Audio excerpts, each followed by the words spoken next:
خداوند یسوع مسیح کے بابرکت پرفضل اور نجات بخش نام میں آپ سب کو سلام۔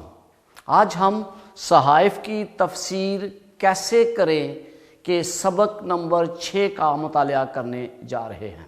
ہم آپ کو آج ABN پاکستان میں خوش آمدید کہتے ہیں، اور مجھے امید ہے کہ آج کا سبق ہم سب کے لیے باعث برکت ہوگا۔ آئیے ہم اس کو سیکھنے سے پہلے خداوند کے روح القدس کی دعوت دیں کہ وہ ہماری رہنمائی کرے تاکہ ہم اس کو بہتر طریقے سے سمجھ سکیں۔ آئیے اپنے سروں کو جھکائیں اور خداوند سے دعا مانگیں۔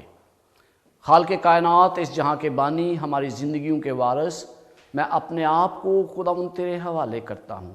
تو اپنا روح القدس دے جو مجھے سمجھائے کہ میں کس طرح خداوند تیرے کلام کی تفسیر کر سکتا ہوں۔ تو خداوند سننے والوں کو بابرکت بنانا، اور خداوند انہیں بھی روح القدس دے تاکہ وہ بھی بہتر طور پر آج کے کلام کو سمجھ سکیں۔ مانگتا ہوں تیرے پیارے بیٹے یسوع مسیح کے وسیلے سے، آمین۔ آئیے ہم آج کا ہیڈنگ جو ہے اس کی طرف متوجہ ہوتے ہیں، اور اس ہیڈنگ کا عنوان ہے تفسیر کی کیوں ضرورت ہے۔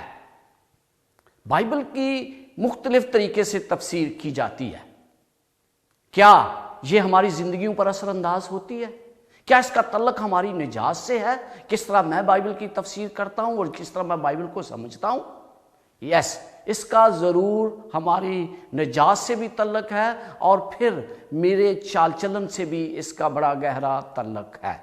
تو آئے ہم آج جب اس کو سیکھتے ہیں تو اس کی صحیح تفسیر کرنے کے ان طریقوں کو سیکھیں جو ضروری ہیں۔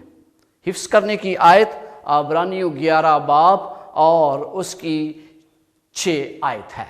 کلام مقدس میں لکھا ہے، بغیر ایمان کو اس کو پسند آنا ناممکن ہے، اس لیے کہ خدا کے پاس آنے والے کو ایمان لانا چاہیے کہ وہ موجود ہے اور اپنے طالبوں کو بدلہ دیتا ہے۔ خدا کے پاس آنے کے لیے ایمان لانا ضروری ہے۔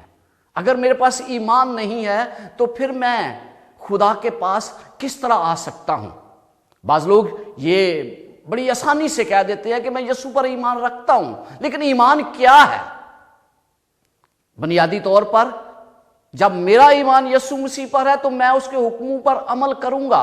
اگر میں اس کے حکموں پر عمل نہیں کرتا تو پھر میرا یہ کہنا کہ میں یسوع پر ایمان رکھتا ہوں بالکل فضول ہے۔ آئے ہم آج کی ان باتوں کو سیکھیں جو تفسیر کے لیے ضروری ہے۔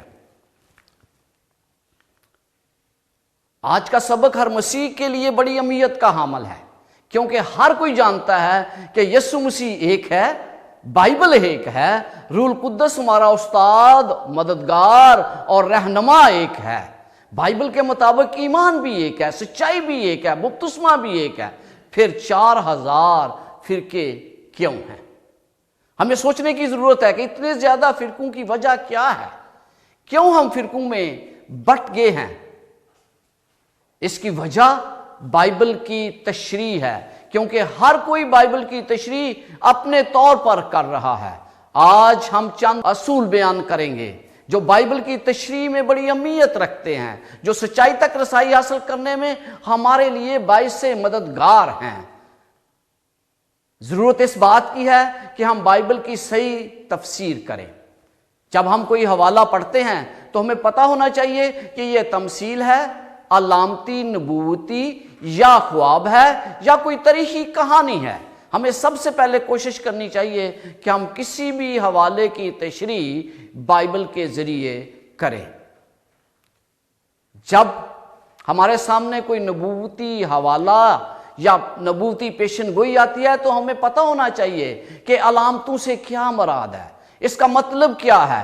ایک حوالے کا دوسرے سے موازنہ کریں، کیونکہ جب ہم کسی حوالے کے سیاق و سباق سے الگ لیتے ہیں تو ہمارے لیے سمجھنا مشکل ہو جاتا ہے۔ ہم غلط تشریح کرتے ہیں اور غلط نتائج اخذ کر لیتے ہیں۔ کسی نے کہا، اگر آپ بائبل کو اپنی مرضی کے مطابق ڈالنا چاہتے ہیں تو اس کو سیاق و سباق سے الگ کر کے اس کی تشریح کیا کریں۔ ایک کہانی پڑھنا یا قانونی دستاویز کو پڑھنے سے مختلف ہے۔ ایک بچہ کس تحریر کو پڑھتا ہے، ایک بڑا بالغ کسی تحریر کو پڑھتا ہے تو وہ اس کو مختلف طریقے سے پڑھتا ہے۔ ایک وکیل ایک ماہر الہیات کے مقابلے میں متن کو فرق طریقے سے سمجھ سکتا ہے۔ اصل زبان میں پڑھنا اور ترجمہ پڑھنے میں بہت فرق پایا جاتا ہے۔ یہ تمام عوامل کسی بھی متن کی تشریح پر اثر انداز ہو سکتے ہیں۔ یہی اصول ہم بائبل پر بھی اپناتے ہیں۔ کوئی بھی شخص بائبل کو بالکل غیر جانبدارانہ طور پر نہیں سمجھ سکتا، پھر کس طرح بائبل کی درست طریقے سے تشریح کی جا سکتی ہے؟ بائبل کی تشریح کرنے کے لیے ہمیں چند چیزوں کو مد نظر رکھ کر اس کی تشریح کرنا ہے۔ پہلی بات، قیاس آرائیاں جو ہمارے معاشرے میں عام ہیں، قیاس آرائیاں جو ہمارے معاشرے میں عام ہیں، ہم ان کے زیر سایہ نہ ہوں۔ پھر ہم دیکھتے ہیں ترجمہ اور تفسیر کس طرح کی جاتی ہے۔ پھر ہم دیکھتے ہیں بائبل اور ثقافت، اور اس کے ساتھ ساتھ ہماری گناہگار اور گناہ بڑی فطرت۔ یہ تمام چیزیں ہمارے بائبل کو سمجھنے میں رکاوٹ کا باعث بھی بنتی ہیں، اور بعض اوقات ہمیں بائبل کی تشریح غلط طریقے سے کرنے کی طرف بھی مائل کرتی ہیں۔ تو آخر میں دیکھیں گے ہم کہ تفسیر کیوں ضروری ہے۔ پہلی بات، قیاس آرائیاں۔ دیکھ، یسوع مسیح نے ان سے کہا، تم مجھے کیا کہتے ہو؟ شمعون نے جواب میں کہا، تو زندہ خدا کا بیٹا مسیح ہے۔ شاگرد بڑے اچھے طریقے سے سمجھتے تھے کہ یسوع مسیح زندہ خدا کا بیٹا ہے۔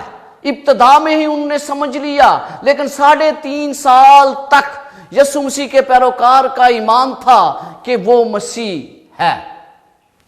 لیکن ہم متی 16 باب میں اس حوالے کو دیکھتے ہیں۔ اس نے اس وقت سے یسوع اپنے شاگردوں پر ظاہر کرنے لگا کہ ضرور ہے کہ وہ یروشلم کو جائے اور بزرگوں اور سردار کہنوں اور فقیہوں کی طرف سے بہت دکھ اٹھائے اور قتل کیا جائے اور تیسرے دن جی اٹھے۔ یہ بڑا واضح طور پر انہیں پیغام دیا گیا۔ اس کے شاگرد سمجھتے تھے، اور یسوع مسیح نے لکھا کہ بار بار اپنے شاگردوں کو یہ بتایا کہ اس پر کیا بیتے گی۔ لیکن ہم دیکھتے ہیں کہ وقت گزرنے کے ساتھ ساتھ وہ اس بات کو نہیں سمجھے۔ یسوع مسیح جب زندہ ہوا تو کیا ان کی امیدیں تھیں، لیکن ہم کو امید تھی کہ اسرائیل کو مخلصی دے گا، اور علاوہ ان سب باتوں کے اس ماجرے کو آج تیسرا دن ہو گیا۔ اموس کی راہ پر 2 شاگرد جا رہے تھے، یسوع مسیح ان کے ساتھ ہو لیا، اور جب یسوع مسیح ان کے ساتھ ہو لیا تو یسوع مسیح نے انہیں بتایا کہ یسوع مسیح کے بارے کیا لکھا ہے۔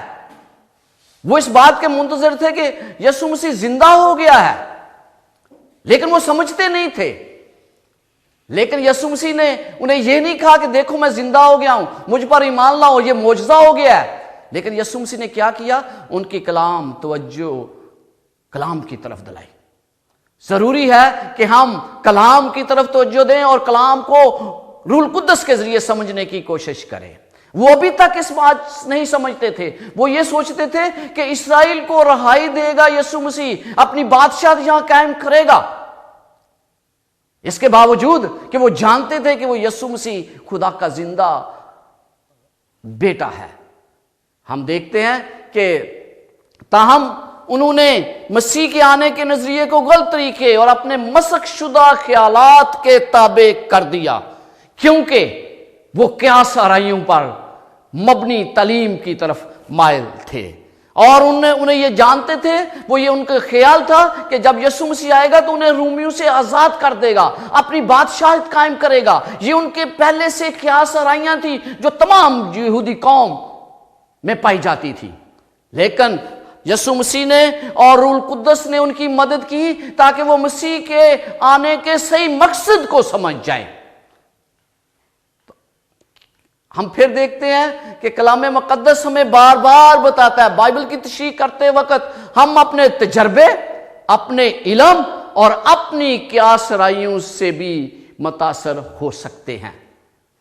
جو قیاس آرائیاں پائی جاتی ہیں وہ مجھے متاثر کرتی ہیں۔ اگر ہم اپنے ذہن کو ایمانداری کے ساتھ کھولیں، روح القدس ہماری مدد کرے گا تاکہ ہم بائبل کو صحیح طریقے سے سمجھ سکیں.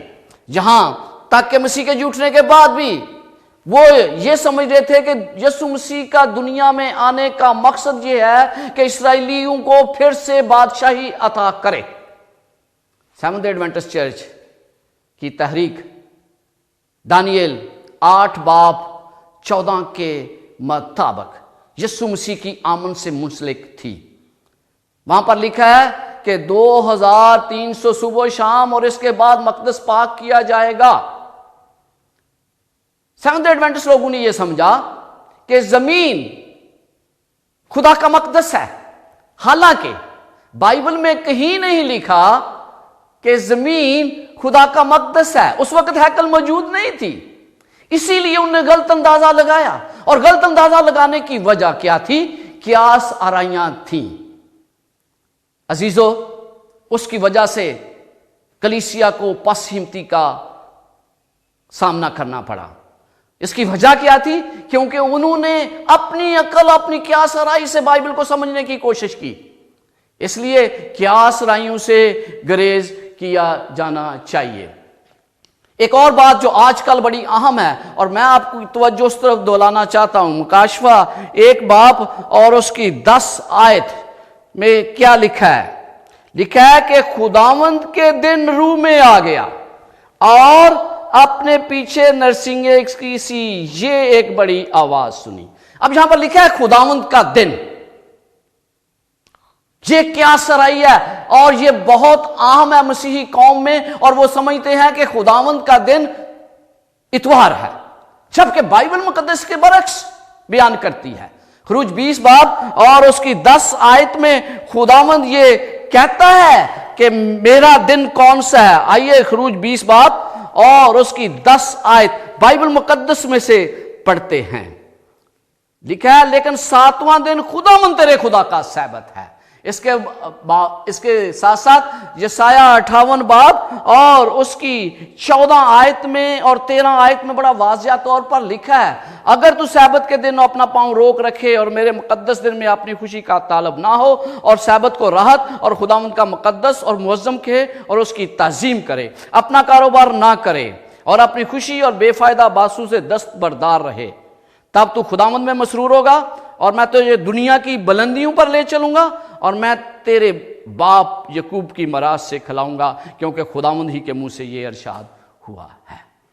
اس کے باوجود بہت سی مثالیں لے کر لوگ یہ سوچتے ہیں، لوگ یہ قیاس آرائی کرتے ہیں کہ خداوند کا دن جو ہے وہ اتوار ہے، حالانکہ بائبل میں کہیں بھی اس کا ذکر نہیں کیا گیا. تو یہ ایسی تعلیمات ہیں جو ہمیں غلط نظریات قائم کرنے کی طرف لے جاتی ہیں. قیاس آرائیوں کے بعد ہم دیکھتے ہیں کہ دوسری بات جس کے متعلق ہم آپ سیکھنا جا رہے ہیں وہ ہے ترجمہ اور تفسیر. بائبل مقدس میں 1 کرنتھیوں 4 اور 27 آیت میں لکھا ہے اگر میں بیگانہ زبانوں میں باتیں کرتا ہوں اگر بیگانہ زبان میں باتیں کرنا ہو تو 2 یا زیادہ سے زیادہ 3 شخص باری باری بولے، ایک شخص ترجمہ کرے، اور اگر ترجمہ کرنے والا نہ ہو تو بیگانہ زبان بولنے والا کلیسیا میں چپکا رہے اور اپنے دل سے خداوند سے باتیں کرے. آج اگر آپ دیکھیں تو آپ کو پتا چلے گا کہ اس کی وجہ سے بہت سی کلیسیاں جو ہیں وہ بیگانہ زبانوں کو ہی سب سے بڑی نعمت گردانتی ہیں، حالانکہ ایسا نہیں ہے. یہ خداوند کی ایک نعمت ہے، یہ ایک نعمت ہے ان بے شمار نعمتوں میں سے جو اس نے کلیسیا کو دے رکھی ہیں. لہٰذا اس کی تفسیر کرتے ہوئے، کسی بات کا ترجمہ کرتے ہوئے ہمیں چند باتوں کا لحاظ رکھنا ضروری ہے. ہم دیکھتے ہیں کہ بائبل کے مختلف ورژن پائے جاتے ہیں. انگلش میں بہت سے ورژن ہیں. بائبل اصل زبان میں عبرانی، یونانی اور آرامی میں لکھی گئی. اگر ہم ان زبانوں کو روانگی سے نہیں بول سکتے تو ہمیں ترجمے کی ضرورت پیش آتی ہے. ترجمے میں 2 اہم مسائل ہوتے ہیں اور اس بات کو یاد رکھیں، اصل زبان سے کسی بھی زبان میں ترجمہ مکمل طور پر سمجھ نہیں آتا. اس لیے ضروری ہے کہ ان چیزوں کو متاثر نہ ہونے دیں جو آپ کے ترجمہ اور تفسیر پر اثر انداز ہوتی ہیں۔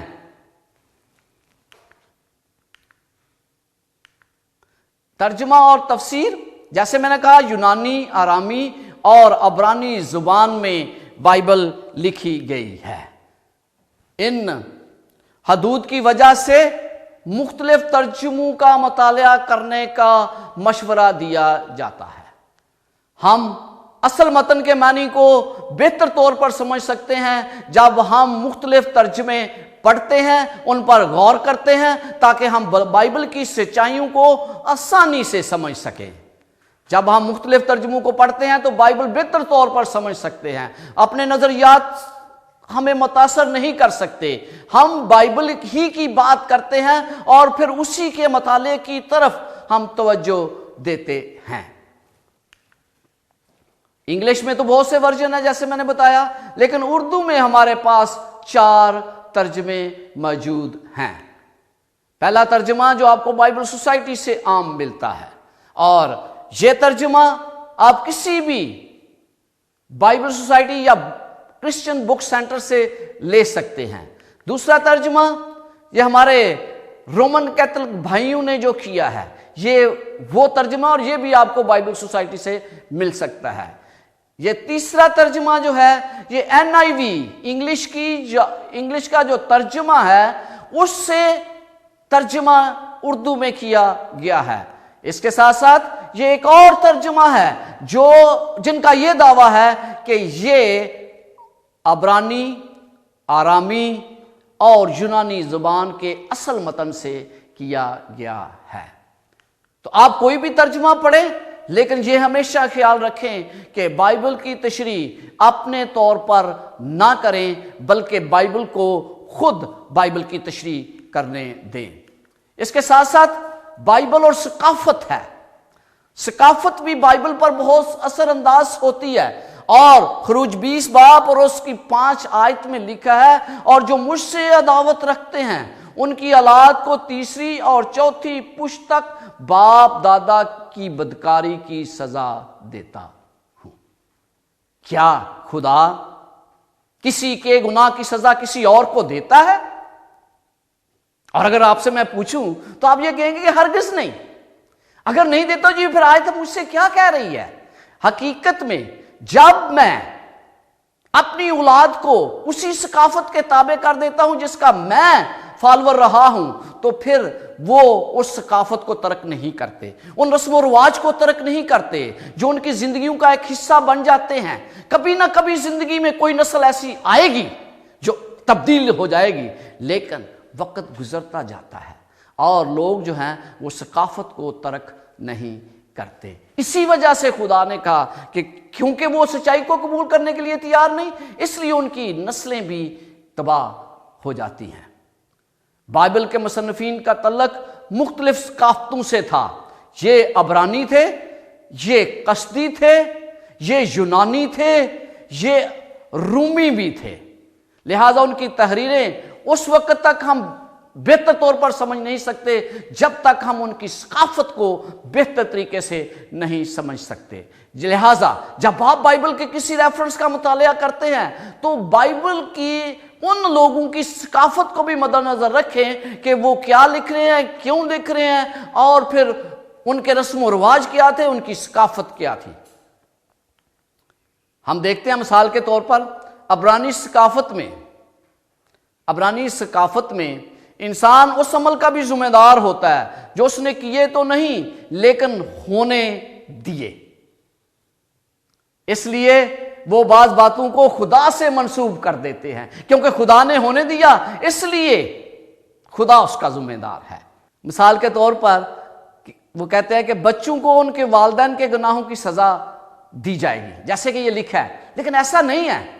پھر لکھا ہے بائبل میں یہ بھی لکھا ہے کہ خدا نے فرعون کا دل سخت کر دیا، حالانکہ خدا نے نہیں بلکہ فرعون نے اپنا دل سخت کر دیا۔ تو لہٰذا بائبل کی ثقافت کو مد نظر رکھیں، اور پھر جب آپ ثقافت کو مد نظر رکھیں گے تو آپ بائبل کو بہتر طور پر سمجھ سکتے ہیں۔ مثال کے طور پر پیدائش 24 باب اور اس کی 2 آیت میں کیا لکھا ہے۔ بائبل مقدس میں ہم دیکھتے ہیں پیدائش 24 باب اور اس کی 2 آیت، اور ابراہیم نے اپنے گھر کے سال خوردہ نوکر سے جو اس کی سب چیزوں کا مختار تھا کہا کہ تو اپنا ہاتھ ذرا میری ران کے نیچے رکھ۔ اس کا کیا مطلب ہے؟ یہ اس وقت کی ثقافت تھی۔ مطلب یہ کہ تم مجھ سے وعدہ کر، اور جب تو وعدہ مجھ سے کرے گا تو اس کو پورا بھی کرنا تیری ذمہ داری ہے۔ اور آج ہم اس کے لیے عوض کیا استعمال کرتے ہیں؟ ہم کاغذات استعمال کرتے ہیں، اسٹامپ پیپر استعمال کرتے ہیں، تاکہ ہم کسی بھی ایگریمنٹ کو حتمی طور پر حتمی شکل دے سکے۔ تو اس لیے وہ ثقافت فرق تھی، آج کی ثقافت فرق ہے۔ پھر آپ پیدائش 15 باب میں ایک واقعہ پڑھتے ہیں، اور وہ واقعہ بڑا اہم ہے، اور میں یہ چاہتا ہوں کہ آپ اس کی طرف متوجہ ہوں۔ اور یہاں پر لکھا ہے کہ خدا نے ابراہیم سے کہا میں تجھے اولاد دوں گا، تو بہت بڑا آدمی بنے گا، تیری نسل سے بادشاہ پیدا ہوں گے، تیری نسل جو ہے وہ پوری دنیا پر حکمران ہوگی۔ تو یہ تمام باتیں تھیں، لیکن اس کی اولاد نہیں تھی۔ تو خدا نے 15 باب میں اس کو یہ کہا کہ میں تجھے بیٹا دوں گا، لیکن وہ ماننے کے لیے تیار نہیں تھا۔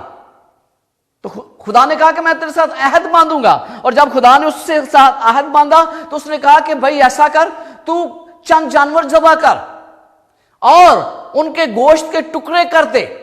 اور اس نے ایسا ہی کیا، صبح سے شام تک اس وہ ٹکڑوں کے پاس بیٹھا رہا، کیونکہ پرندے آتے تھے ان ٹکڑوں کو کھانے کی کوشش کرتے تھے، ابراہیم انہیں منع کر رہا تھا۔ شام کے وقت کیا ہوا، اس پر نیند نے غلبہ حاصل کیا، اور جب نیند نے غلبہ حاصل کیا تو ایک مشعل ان ٹکڑوں کے درمیان سے گزری، اور وہ خدا تھا جس نے یہ عہد باندھا کہ میں تیری نسل پر رحم کروں گا، تیری نسل کو بڑھاؤں گا، تیری نسل آسمان کے ستاروں اور زمین ریت کے ذروں کی مانند ہوگی۔ خدا اس میں سے گزرا، ابراہیم نہیں گزرا، کیونکہ ابراہیم پر گہری نیند آ گئی۔ تو یہ عہد تھا جو اس وقت باندھا جاتا تھا، دونوں لوگ ان گوشت کے ٹکڑوں میں سے گزرتے تھے جو عہد باندھتے تھے۔ اس کا مطلب یہ تھا کہ اگر عہد سے مکرا گیا تو میرے بھی ٹکڑے ٹکڑے کیے جائیں۔ یہ ثقافت تھی۔ جب آپ کسی چیز کو پڑھتے ہیں تو ثقافت کو مد نظر رکھیں کہ وہ کیوں اور کن حالات میں بائبل دی گئی، کچھ بھی ہو۔ اگر ہم ان ثقافتوں کے متعلق زیادہ وضاحت سے نہیں جانتے، اس کے باوجود بائبل میں ہمارے لیے بہت کچھ موجود ہے، اور ہمارے لیے یہ ثقافتیں بڑی اہمیت کی حامل ہیں، لیکن بائبل ہمارے لیے سب سے اہم ہے۔ اور بائبل کا پیغام کیا ہے؟ سچائی کا پیغام۔ بائبل کا پیغام ہے نجات کا پیغام، اور جب نجات کا پیغام ہے تو وہ کسی بھی ثقافت، کسی بھی رسم و رواج سے بڑھ کر ہے۔ اگر ہم بائبل کو بہت عرصہ پہلے جو ہماری آج کی ثقافت سے مختلف ہے اس کو پڑھیں اور بیان کردہ سچائیوں کو سمجھنے کی کوشش کریں تو ہم اسے بھی سمجھ سکتے ہیں جس کا تعلق ہماری ثقافت سے نہیں تھا۔ اعمال 17 باب اور 23 آیت میں لکھا ہے، چنانچہ میں نے سیر کرتے اور تمہارے ممودوں پر غور کرتے وقت ایک قربان گاہ بھی پائی جس پر لکھا تھا کہ نامعلوم خدا کے لیے، پس جس کو تم بغیر معلوم کیے ہوئے پوجتے ہو میں تم کو اسی کی خبر دیتا ہوں۔ پولس رسول ایتھن کے شہر سے گزر رہا تھا، اس نے دیکھا کہ یہ بت کتنے زیادہ ہیں، بت پرستی عام ہے، اور اس نے یہ کہا کہ انہی میں سے میں نے ایک سبق انہیں سکھانا ہے۔ انہوں نے ایک بت دیکھا جس پر لکھا تھا نامعلوم خدا کے لیے، تو اس نے کہا کہ میں اسی خدا کی خبر تمہیں دیتا ہوں جو نامعلوم ہے، اور اس نے انہی کے خدا کو ایک بت کو لے کر ان پر ثابت کیا کہ کس طرح خدا جو ہے جسے تم نہیں جانتے میں جانتا ہوں، اور ان کو بائبل کی طرف متوجہ کیا۔ تو حالات کو لے کر، ثقافت کو لے کر ہم لوگوں کو اسی ثقافت کے تحت سمجھاتے ہیں، انہی رسم و رواج کے تحت سمجھاتے ہیں تاکہ وہ بہتر طور پر باتوں کو سمجھ سکیں۔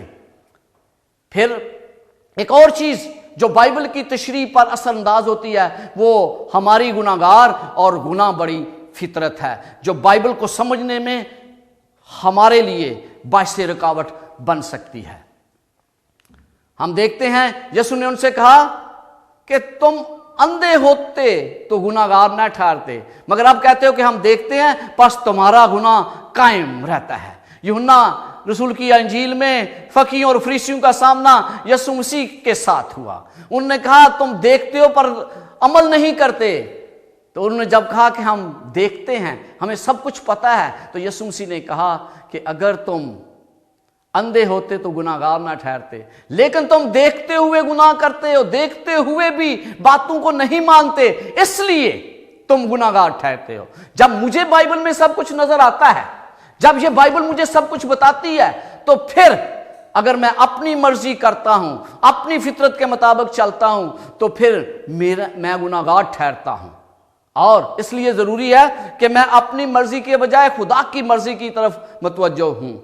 گناہگار جب بائبل کو پڑھتا ہے تو وہ اپنی مرضی کے مطابق اس کی تشریح کرتا ہے، اور اس کو سمجھنے میں یہ رکاوٹ کا باعث بنتی ہے۔ جس طرح ہم بائبل پڑھتے ہیں، گناہ بائبل کو قبول کرنے اور اس کی تشریح کرنے میں بھی رکاوٹ کا باعث بنتا ہے۔ اس لیے جب بھی آپ بائبل پڑھتے ہیں، اس کی تشریح کرتے ہیں، تو اپنی حالت کو مد نظر رکھتے ہوئے خدا کے آگے جھکیں اور اس کو سمجھانے دیں، کیونکہ روح القدس سب سے بہترین استاد ہے۔ آپ اپنی مغروری میں بھی چلتے ہیں اور پھر بھی ہم بائبل کا ترجمہ اپنی مرضی کے مطابق کرنا چاہتے ہیں۔ شک ہماری زندگی میں پایا جاتا ہے، نافرمانی ہماری زندگیوں میں ہے، اور نافرمانی کے تحت اپنی رائے کو ہم مقدم سمجھتے ہیں بائبل کی تعلیمات پر، اور جب ہم بائبل کی تعلیمات پر اپنی رائے کو مقدم سمجھتے ہیں تو پھر ہم صحائف کی غلط تشریح بھی کرتے ہیں۔ اس لیے بائبل اور صرف بائبل، اس کے علاوہ کچھ نہیں۔ اگر آپ کو سمجھ نہیں آتی تو پھر بھی بائبل کی طرف متوجہ ہوں، کیونکہ روح القدس سب سے بڑا استاد ہے۔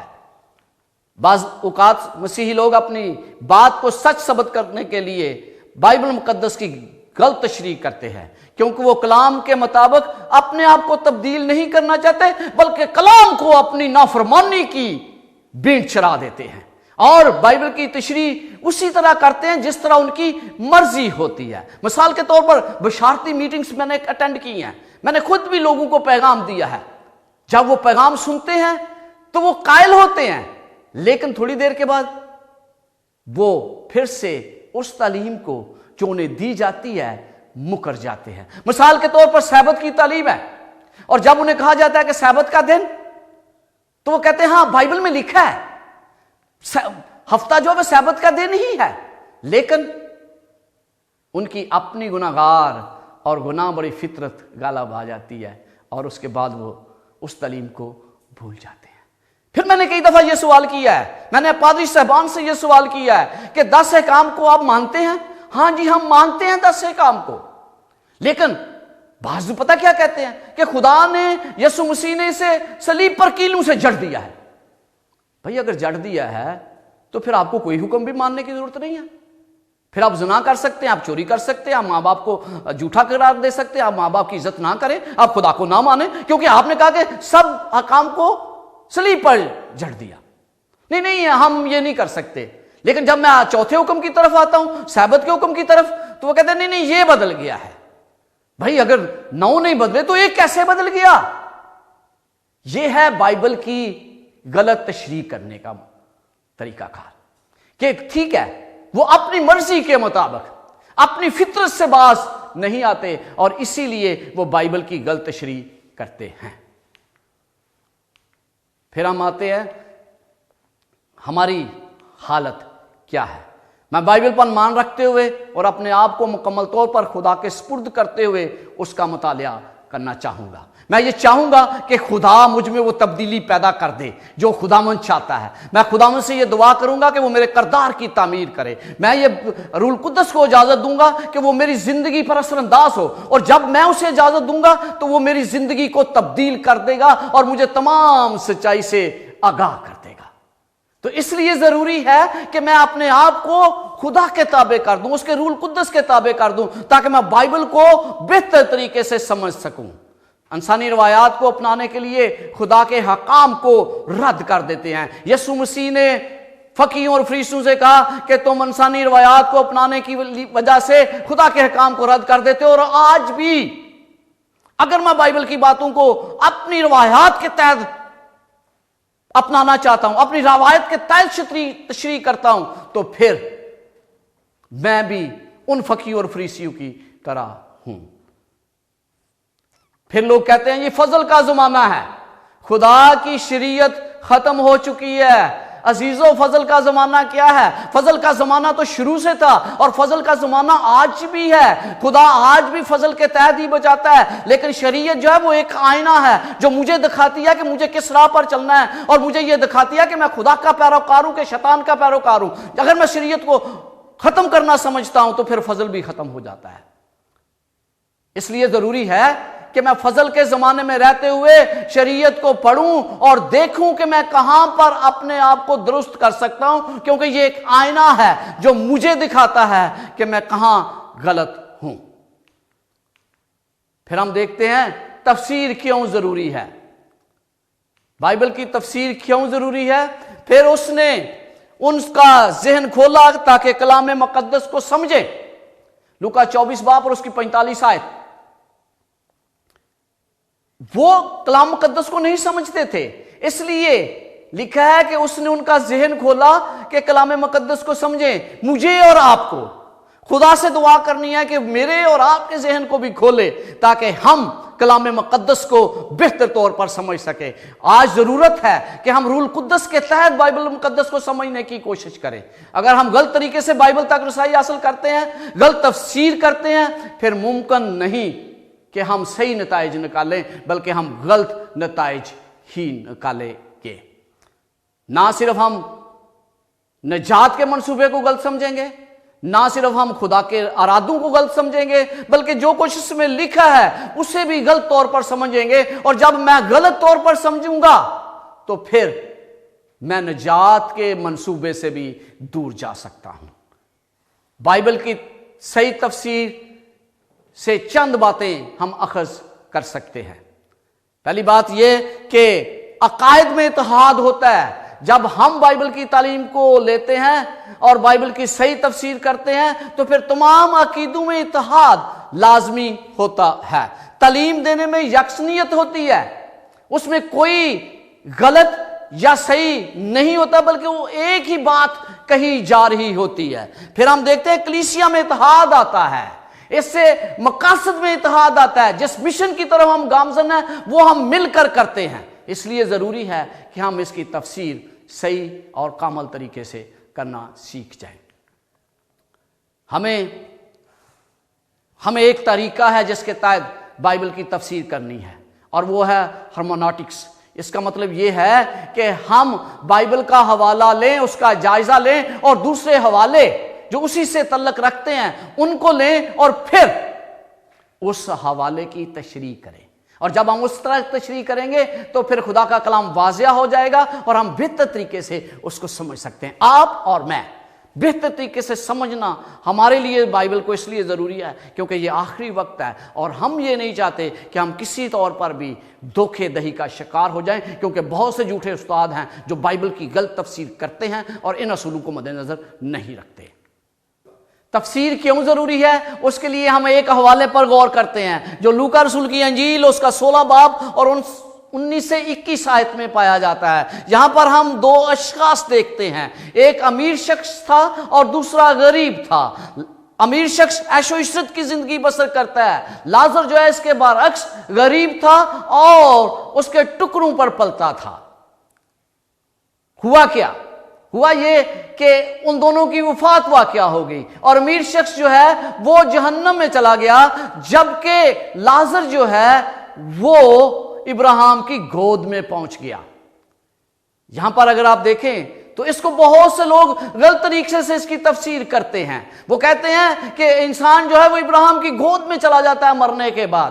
میں نے کئی جنازے اٹینڈ کیے ہیں، گھر میں یہ پیغام دیا جاتا ہے کہ میری بہن یا میرا بھائی جو ہے وہ آسمان کی بادشاہت میں ابراہیم کی گود میں پہنچ چکا ہے، لیکن تھوڑی دیر کے بعد وہ قبرستان جاتے ہیں، اور جب وہ قبرستان جاتے ہیں تو وہ کیا کہتے ہیں کہ آئے ہم اس خاک کو خاک کے سپرد کرتے ہیں جب تک مسیح نہ آئے۔ مجھے نہیں پتا کہ پہلے انہوں نے ابراہیم کی گود میں پہنچا دیا، اب وہ کہتے ہیں کہ یسوع مسیح آئے گا تو پھر یہ جی اٹھے گا۔ عزیزو، ضروری ہے کہ بائبل کی تفسیر ہم بہتر طریقے سے کریں، اور بائبل کی تفسیر بائبل ہی بہتر طریقے سے کر سکتی ہے۔ یہاں پر آپ دیکھیں بائبل میں ابراہیم کی گود کا اور کہاں ذکر کیا گیا ہے؟ کہیں بھی نہیں۔ کیا لوگ کہتے ہیں کہ ہم ابراہیم کی گود میں جانے کے لیے اس دنیا میں ہیں؟ ہرگز نہیں، بلکہ وہ کہتے ہیں ہم آسمان کی بادشاہت میں جائیں گے۔ کیا لوگ کہتے ہیں کہ ہم ابراہیم کی گود میں جانے کی تیاری کر رہے ہیں؟ یہودیوں کی سوچ کیا تھی؟ جہنم اور جہنم کی سوچ اور ان کی کیا تھی؟ اور پھر ہم لوکا رسول کی انجیل اس کا 16 باب اور اس کی آخری آیات میں اہم سبق کو پڑھتے ہیں، اور وہ کیا ہے؟ امیر شخص کہتا ہے کہ کسی کو بھیج تاکہ وہ جا کر میرے بھائیوں کو پیغام دے۔ وہ کہتا ہے کہ میں نے رسولوں کو بھیج دیا، میں نے پیغامات دے دیے، اب ہمارا یہ فرض ہے کہ ہم ان کو بہتر طریقے سے سمجھیں۔ اس لیے میری آپ سے گزارش ہے کہ آپ بائبل کی تفسیر صحیح کریں تاکہ آپ خدا کی بادشاہت کے وارث ہوں، کیونکہ آپ خدا کی بادشاہت کے اس وقت تک وارث نہیں ہو سکتے جب تک آپ بائبل کی تفسیر کو بہتر طریقے سے نہیں سمجھتے، جب تک آپ بائبل کی تفسیر خدا کے کلام سے نہیں کرتے۔ اپنے نظریات، اپنے خیالات، اپنی پہچان، اپنی قیاس آرائیوں کو ترک کر کے صرف اور صرف بائبل کی طرف متوجہ ہوں، کیونکہ وہی آپ کو اصل اور حقیقی پیغام دے سکتی ہے۔ آئیے ہم مسز ایلن جی وائٹ کا ایک اقتباس پڑھتے ہیں۔ وہ کہتی ہیں کہ آپ کہتے ہیں کہ میں کیا کروں کہ نجات حاصل کروں؟ ضروری ہے کہ آپ پہلے سے موجودہ خیالات، مروسی نظریات کو تحقیقات کے دروازے پر رکھیں۔ اگر آپ اپنے نظریات کو ثابت کرنے کے لیے بائبل کا مطالعہ کرتے ہیں تو آپ کبھی بھی سچائی تک نہیں پہنچ سکیں گے۔ یہ نظریہ ذہن میں رکھ کر بائبل کی تحقیق کریں کہ خدا کیا کہتا ہے۔ اگر آپ دیکھتے ہیں کہ آپ کی تحقیق کردہ رائے بائبل کی سچائی کے ساتھ مطابقت نہیں رکھتی تو اپنی رائے کو ثابت کرنے کے لیے سچائی کی غلط تشریح نہ کریں۔ بائبل کی روشنی کو مقدم جانیں اور اسی کو قبول کریں۔ اگر آپ اپنے ذہن کو کھولیں تو آپ خدا کے کلام میں حیرت انگیز چیزیں دیکھ سکیں گے۔ خداوند آپ کو سب کچھ دکھانا چاہتا ہے، خداوند آپ کی رہنمائی کرنا چاہتا ہے، خداوند آپ کا ہاتھ پکڑ کر بائبل کی تشریح ثابت کرنا چاہتا ہے۔ بائبل کی تفسیر روح القدس آپ کے لیے مددگار موجود ہے۔ بائبل کی تشریح کے لیے روح القدس آپ کی مدد کے لیے موجود ہے۔ تو آئیں ہم اپنے نظریات، اپنے خیالات، اپنی قیاس آرائیاں، اپنی تفسیر کو چھوڑ کر بائبل اور صرف بائبل کو پڑھیں۔ اسی لیے بائبل کی تفسیر بہترین اور صحیح طریقے سے کرنا ضروری ہے، کیونکہ اس کا تعلق ہماری نجات سے ہے۔ خداوند آپ کے ساتھ ہو اور آپ کو برکت دے۔ آئیے ہم دعا کریں کہ خداوند اس کلام کے ذریعے ہم سب کو برکت دے۔ بحر و بر کے خالق اور مالک، ایک بار پھر خداوند ہم تیرے آگے سرنگوں ہیں۔ ہم نے تیرے کلام کو سنا۔ یہ کلام خداوند ہماری زندگیوں کا ایک عملی حصہ بن جائے۔ خداوند تو ہم سب کو روح القدس کے ذریعے بائبل کی تفسیر کرنا سکھا تاکہ ہم خداوند بائبل کی غلط تعلیمات کو رائج نہ کرنے والے ہوں، بائبل کی غلط تعلیمات کی تشریح نہ کریں۔ خداوند تو ہم سب کو اپنا روح القدس دے جو ہماری رہنمائی کرے۔ مانگتا ہوں تیرے پیارے بیٹے یسوع مسیح کے وسیلہ سے، آمین۔